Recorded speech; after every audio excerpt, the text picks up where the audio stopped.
right, so we're going to learn how to use the syringe pump to dispense liquids into microplates using the Biotek EL-406. First, you turn on the device in the back. If you were using the BioStack to load plates from a tall stack, you would turn that on after the Biotek main device had finished initializing. And then meanwhile, you can log in on the computer.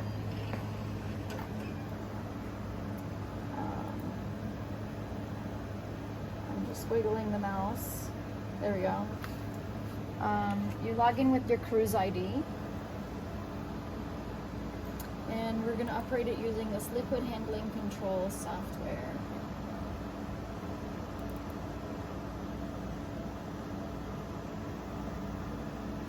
Okay, so the first thing to do is going to be program it with what modules we want to use. So you go to Tools, Instrument, Utilities, Syringe Dispenser. For a syringe dispenser, you can select here which syringe module you want to use. And there's different ones for different types of plates and different thicknesses of tubes and so forth. We're going to be dispensing into a 384 well plate, so we would use one of these. I think we will use the 16 tube. If you used an 8 tube for a 384 well plate, then it would have to go twice to be able to cover the whole plate. So the 16 tube is going to be the fastest option, but the 8 tube is great if you didn't want all of the wells to get the same stuff. So if you had two different liquids, you know, and you wanted the even rows to get one liquid and the odd rows to get another one, then the 8 tube module would be more useful for you.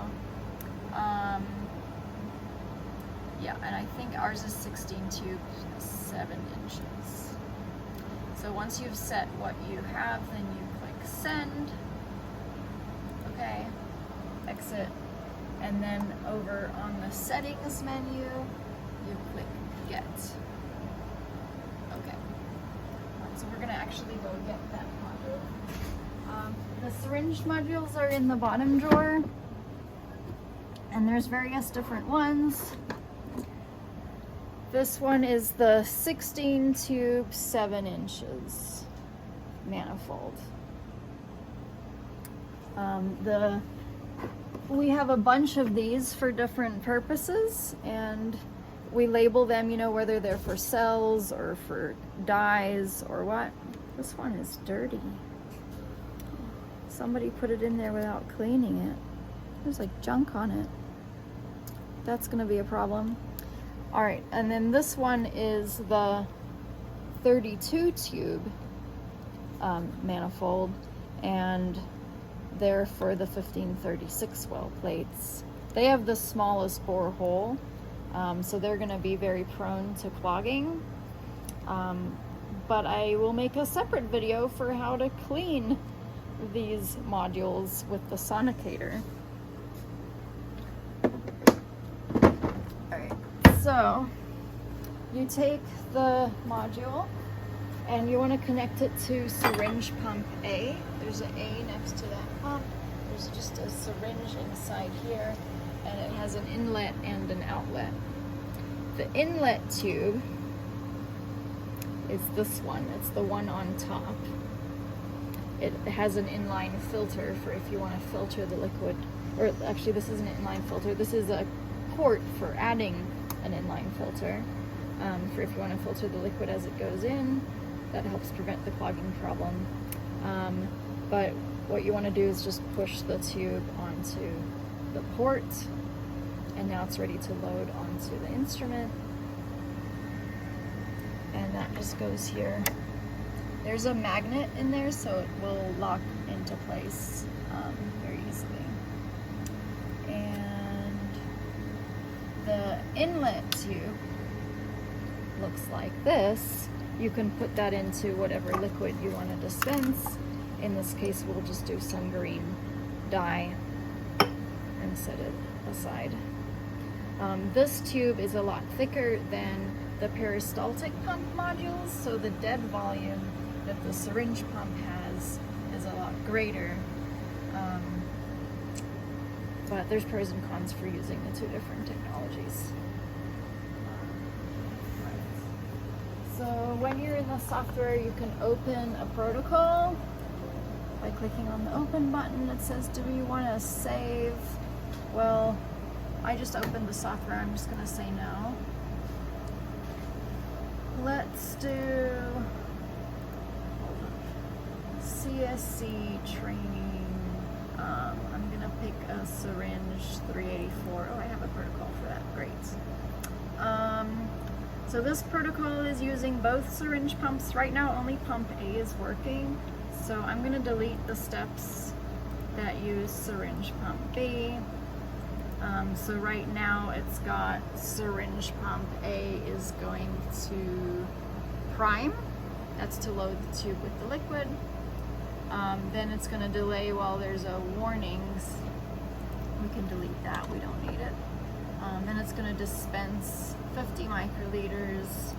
You can double click for the details. Right now it says both syringes. We just have an A. You can say how many microliters you want to go per well. And flow rate, that's how fast it's going to spray. If you were dispensing cells, you would want to decrease that, or if it was something frothy. The pre-dispense is just a little short, like boop boop dispense before it goes to the plate. That helps get rid of little bubbles. And here you can set which columns you want it to go to, you know, if you have some complex plate map design, or you can just say set all. Okay. And then after it dispenses, it's got a wait step program that's going to give us this message. It'll say, you'll be moving the tubes from soap to water to air with no prompts in between. That's just the fastest wash sequence. Alright, so let's run the protocol. And I made some changes and I'm pretty happy with those changes, so I'm going to say yes. Oh, and what we should have done sooner is put the plate in the holder.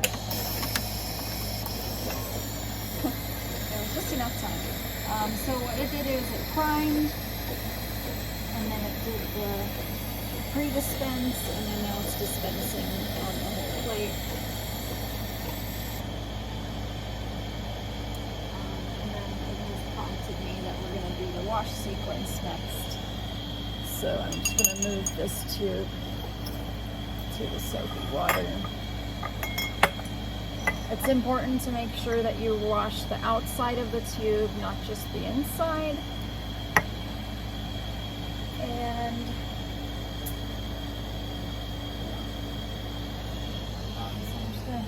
the prompt that I had programmed in here had a thing where it requires you to say continue before it goes. So now it's basically just priming the syringe module, and then we wanted to do water next, and then air at the end. So it's literally like the fastest possible wash sequence. It's probably not sufficient. So here's our plate that we dispensed. You can see it's very nice and even.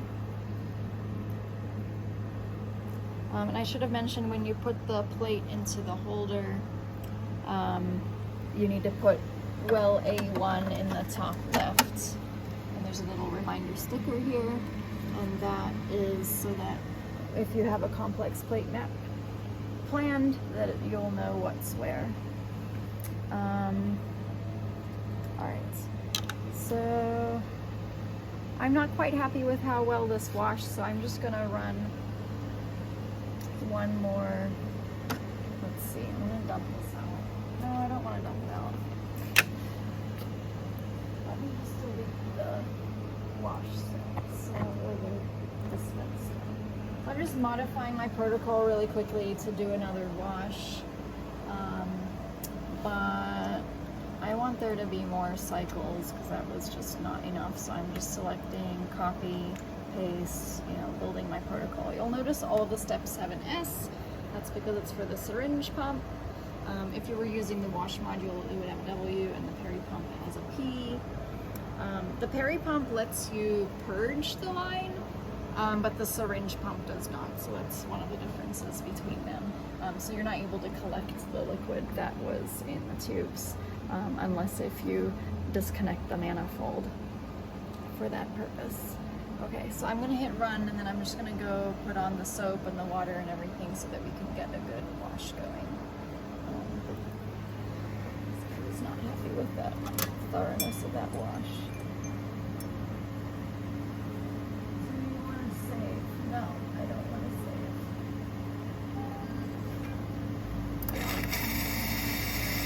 I'm just gonna let it do the soap again to get rid of that dye, and then I want it to have a lot of water because I want to not have any residual soap in the manifold. I'm going to rinse the outside, make sure there's no soap left. On the screen, it holds which step you're on, so if you want to know how far it's gotten, you can see that there.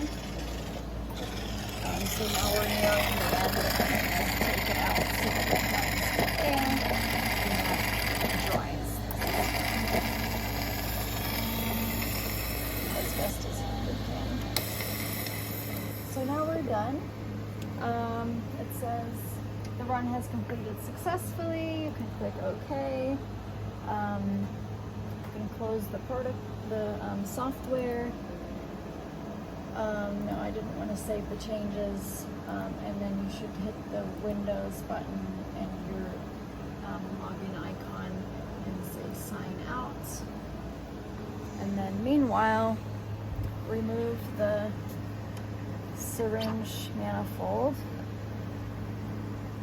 and return it to its place in the drawer.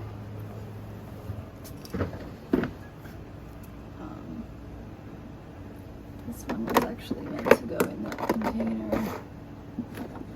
Drawer seems to be getting a little bit out of order. And then, let's see, we can turn the device off. And it's okay to leave the computer on in this state with nobody logged in. And that's how to use the syringe module of the Biotek EL-406.